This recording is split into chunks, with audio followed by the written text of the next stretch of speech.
26 नवंबर 1949 को भारत का संविधान बनकर तैयार हुआ और उसी दिन उसको एक्सेप्ट भी किया गया। कुछ उसकी जो धाराएं थी, जो अनुच्छेद थे, उसी दिन लागू कर दिए गए, लेकिन 26 जनवरी 1950 को पूरा संविधान लागू किया गया और इसीलिए हम उस दिन रिपब्लिक डे मनाते हैं। जब कॉन्स्टिट्यूशन बना तब उसके 22 पार्ट्स थे, 395 आर्टिकल्स थे और 8 शेड्यूल्स थे, लेकिन बाद में अपनी रिक्वायरमेंट के अकॉर्डिंग उसमें 4 शेड्यूल्स और जोड़े गए और फाइनली अब शेड्यूल्स की संख्या 12 है, 12 है।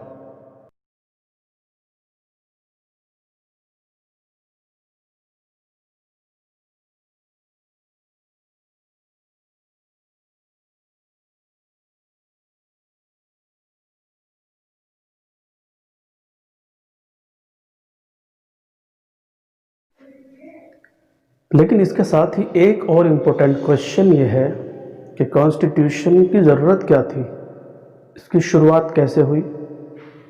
तो आइए शुरू करते हैं।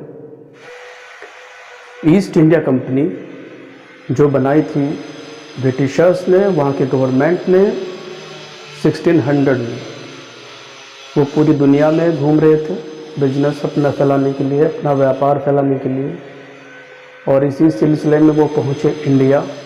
यहाँ उस समय मुग़लों का राज था, तो वो मुग़ल दरबार में पहुँचे और वहाँ से उन्होंने परमिशन ली और इस तरह 1613 में सूरत में उनकी पहली फैक्ट्री बनी। लेकिन तब ये किसी ने नहीं सोचा था कि जो यहाँ बिजनेस करने आए हैं वो बाद में इतना बड़ा साम्राज्य बनाएंगे। यूरोप के बहुत सारे देश भारत में व्यापार के इरादे से आए, लेकिन उनमें से कुछ आपस की लड़ाई झगड़े की वजह से ही ख़त्म हो गए, उनका यहाँ पे बिजनेस समाप्त हो गया।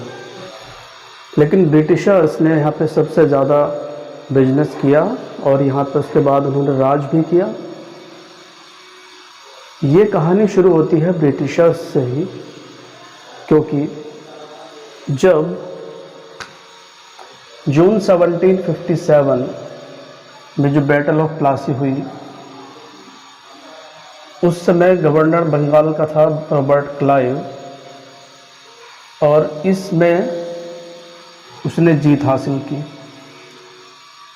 उसके बाद फिर वेलिंगस्टार्ट गवर्नर बनाया गया और उसके टाइम में हुई बैटल ऑफ बक्सर 1764 में। ये दोनों वो वॉर थी, वो बैटल्स थी, ब्रिटिशर्स को यहाँ पे स्टैब्लिश कर दिया। इट मीन्स क्या है कि ब्रिटिशर्स को ये पावर थी कि वो बंगाल का जो एरिया था काफ़ी बड़ा था उस टाइम पे, तो वहाँ से वो लैंड रेवेन्यू ले सकते थे, और जो वहाँ राजा थे वो सिर्फ नाम मात्र को थे, बाकी जो भी रिस्पॉन्सिबिलिटी थी, जो पावर थी, वो सब ब्रिटिशर्स के हाथ में थी। धीरे धीरे अपनी पॉलिसीज़ और अपने पावर से ईस्ट इंडिया कंपनी पूरे भारत को अपने कब्जे में करने लगी। इसके लिए उन्होंने कई बार फ्रेंच कंपनी से लड़ाई की और उनको यहाँ से भगाया। ऐसी डच कंपनी को भी उनसे बहुत चोट पहुँची। ब्रिटिशर्स ने इतने बड़े देश को गुलाम कैसे बनाया, अगर इस सवाल का जवाब चाहिए तो उसमें दूसरे भी बहुत सारे फैक्टर्स हैं, लेकिन कुछ फैक्टर बड़े मेन हैं और उसमें भी 2 फैक्टर एक अपना अलग ही जगह रखते हैं।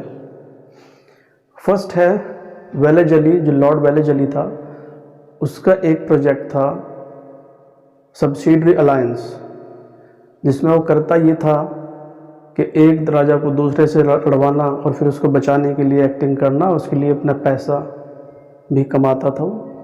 और साथ में जो उनके पास मॉडर्नाइज इक्विपमेंट्स थे और मॉडर्नाइज वेपन्स थे, उसके थ्रू वो हमेशा दूसरे राजाओं को डरा के रखते थे। और दूसरा है लॉर्ड डलहौजी का डॉक्ट्रिन ऑफ लैप्स। उसका प्रिंसिपल ये था कि जिस राजा के यहाँ अपना कोई लड़का नहीं था, तो वो राज्य ब्रिटिशर्स अपने पास अपने में मिला लिया करते थे। उस टाइम ये प्रोविज़न ख़त्म कर दिया कि आप किसी बच्चे को गोद ले सकें। तो बैटल ऑफ प्लासी और बैटल ऑफ बक्सर के बाद ब्रिटिशर्स की नींव यहाँ मजबूत हो गई और उनके पास बहुत सारी पावर आ गई। लेकिन अब सवाल ये था कि इतने बड़े देश को चलाने के लिए एक ऐसा कानून चाहिए था जो सब पर लागू किया जा सके और ब्रिटिश संसद अपना नियंत्रण यहाँ पे कर सके। तो इसीलिए 1773 में एक बिल आया जिसका नाम था रेगुलेटिंग एक्ट। इसका मेन पर्पज़ था इतने बड़े भारत को संभालना और उसको रेगुलेट करना। उस समय का जो भारत था, उस समय भी जो ईस्ट इंडिया है हमारा, जिसमें बंगाल और आसाम का एरिया आता है, वो तब भी इतना ही रिच था, इससे ज़्यादा ही रिच था। इसीलिए वो अट्रैक्ट होकर यहाँ पे उन्होंने इसको अपना सेंटर बना दिया। तो देखिए, जो पहले बंगाल था और उसका एक गवर्नर था, अब इसकी जगह यहाँ पे गवर्नर जनरल की पोस्ट हो गई और इसके अंडर में मद्रास और बॉम्बे जो प्रेसिडेंसी थी ये इसके अंडर में हो गए। और यहाँ पे गवर्नर और इधर भी गवर्नर, ये दोनों गवर्नर जनरल के अंडर में थे। तो रेगुलेटिंग एक्ट 1773 का जो मेन पर्पस था वो यही था कि जो ब्रिटिश पार्लियामेंट थी उसका कंट्रोल कंपनी पे हो जाए, वो उसको इजीली कंट्रोल कर सके, उनको हैंडल कर सके, उनके एडमिनिस्ट्रेटिव और पॉलिटिकल जो थ्योरीज थी उनको अप्लाई कर सके। इसी एक्ट से 1774 में कलकत्ता में एक सुप्रीम कोर्ट बनाई गई, जिसमें उस समय एक चीफ जस्टिस और 3 जस्टिस रखे गए। तो इस तरह से देश का पहला सुप्रीम कोर्ट बना। आगे चलकर एक और एक्ट आया जिसका नाम था एक्ट ऑफ सेटलमेंट 1781। तो इसमें जो ईस्ट इंडिया कंपनी थी उसको ये अधिकार मिला तो बंगाल, बिहार और उड़ीसा के लिए कोई भी कानून बना सकती है।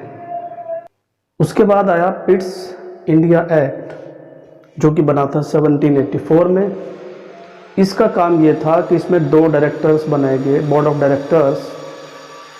उसमें एक बोर्ड में 6-6 लोग थे। तो एक का काम था पॉलिटिकल कंट्रोल करना और दूसरे का काम था बिजनेस डेवलप करना। 1793 में जो चार्टर एक्ट आया उसका प्रोविज़न ये था कि जो यहाँ ऑफिशियल थे उनकी जो सैलरी दी जानी है वो उसी रिवेन्यू से दी जाए जो भारत से जनरेट हो रहा है। 1813 में फिर से एक चार्टर एक्ट आया। इसमें प्रोविज़न ये था कि जो ईस्ट इंडिया कंपनी थी उसकी जो मोनोपोली इंडिया में थी उसको समाप्त कर दिया गया, उसको ख़त्म कर दिया गया। लेकिन हाँ, वो चाइना में उस टाइम भी मोनोपोली कंपनी थी। 1833 में फिर से एक चार्टर एक्ट आया। इसमें प्रोविज़न ये था कि ईस्ट इंडिया कंपनी का काम अब सिर्फ भारत में गवर्नमेंट चलाना है और इसके साथ ही जो बंगाल का गवर्नर जनरल था अब उसको भारत का गवर्नर जनरल बोलने लगे। ये वही समय था जब लॉर्ड मैकाले की अध्यक्षता में पहला विधि आयोग बनाया गया, लॉ कमीशन बनाया गया।